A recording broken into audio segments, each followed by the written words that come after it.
Hello बच्चों, let's read the question. So question says that consider the following balance equation reaction.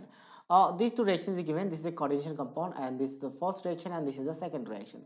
Now the question is asking that if both x and y have the same molecular formula, that is Pt twice of NH2Cl2 and x is more soluble in the polar solvent, मतलब x polar रहा होगा and such as ethanol while y is soluble in the non-polar solvent like petroleum, ether and CCl4 मतलब y non-polar रहा होगा तो complex x and y is तो x और y complex रहा कैसा होगा हमें ये डिस्कस करना है।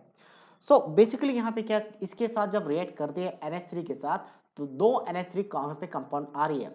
कॉम्प्लेक्स की बात करें तो कॉम्प्लेक्स कैसे लिखा जा सकता है आपके पास NH3 होल ट्वाइस और Cl2, ठीक है, ये बन जाएगा। अब इसमें अगर हम चार्ज की बात करें तो ओवरऑल न्यूट्रल ही रहेगा, जीरो चार्ज रहेगा क्योंकि प्लेटिनम का यहाँ की बात करें चार्ज कितना वो देख लेते हैं एक बार, यहाँ से पता चल जाएगा। हालांकि दोनों जगह पे प्लेटिनम का चार्ज सेम ही है, किसी एक जगह पे देख लेते हैं यानी ऑक्सीडेशन स्टेट तो पोटाशियम का 2 हो जाएगा, एक पोटाशियम का 1, या तो ऐसा कर लेते हैं कि दो पोटाशियम है, एक के लिए 1 होता है तो 2 से मल्टीप्लाई 1 प्लस पीटी का निकालना तो x 4 मल्टीप्लाई साइनाइड क्लोराइड का होता है -1 इज इक्वल टू कितना हो जाएगा 0, तो यहाँ पे x क्या आ गया +2 आ गया। तो यहां से अगर देखा जाए तो इसका x मानेंगे NH3 न्यूट्रल है तो 0 हो जाएगा, क्लोराइड का अभी अभी देखा 2 मल्टीप्लाई -1 इज इक्वल टू 0, तो x क्या आ रहा है आपका +2 मतलब न्यूट्रल कॉम्प्लेक्स है। और न्यूट्रल कॉम्प्लेक्स है तो एक और ऐसा ही कॉम्प्लेक्स बन सकता है, मतलब आइसोमर की बात करें तो दो ऐसा न्यूट्रल कॉम्प्लेक्स बनाना है हमें। तो अब न्यूट्रल कॉम्प्लेक्स में कभी भी आपके पास आयोनाइजेशन आइसोमर पॉसिबल नहीं है। क्यों नहीं है इसकी हम बात करते हैं, क्योंकि जो आयनेशन स्पेयर में होता है मान लो यहाँ पे SO4 होता तो SO4 को क्लोराइड के साथ हम रिप्लेस जब करते तो आयनेशन स्पेयर आइसोमर बनता, क्योंकि आयनेशन स्पेयर में आयंस का चेंजिंग होता। अब आयनाइजेशन स्पेयर में कुछ है ही नहीं, न्यूट्रल है, तो आयनेशन आइसोमर्स होने की पॉसिबिलिटीज नहीं है।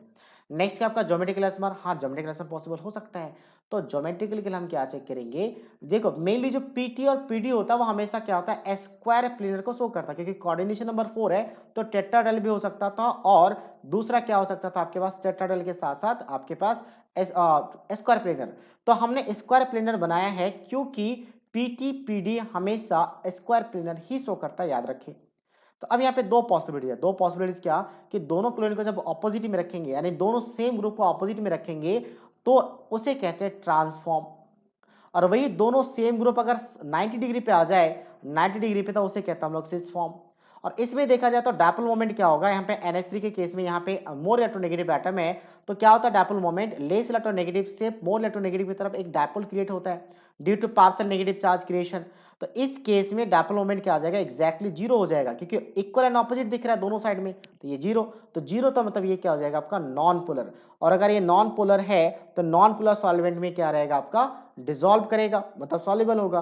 बट वहीं की बात करें यहाँ पे तो ये पोलैरिटी है, क्योंकि डायप्लोमेट रेट यहाँ पे जीरो नहीं होगा, कुछ ना कुछ रहेगा, क्योंकि एडिशन देखा जाए तो डायप्लोमेट एक वेक्टर क्वांटिटी है तो यहाँ पे कुछ इस डायरेक्शन में रहेगा और यहाँ पे डायरेक्शन में रहेगा, तो ओवरऑल नेट डायप्लोमेट जीरो नहीं रहेगा और जीरो नहीं होगा, तो इसका मतलब यहाँ पे ये पोलर मॉलिक्यूल्स और पोलर मॉलिक्यूल्स है तो पोलर सॉल्वेंट में डिसॉल्व, क्योंकि लाइट डिसॉल्व बाइक का कॉन्सेप्ट है पोलर पोलर में सॉल्वेंट सॉल्युबल होता है, नॉन पोलर में, तो ये एक्जैक्टली ज्योमेट्रिकल आइसोमर को शो कर रहा है। नेक्स्ट हम बात करते हैं सॉल्वेट आइसोमर। सॉल्वेट आइसोमर में क्या होता है जब बाहर में वाटर मॉलिक्यूल्स हो तो वो क्या करता है लिगेंड के साथ एक्सचेंज करता है, तो यहाँ पे बाहर वाटर मॉलिक्यूल्स की कोई पॉसिबिलिटीज नहीं है, तो मतलब सॉल्वेट आइसोमर शो करने की पॉसिबिलिटीज नहीं है।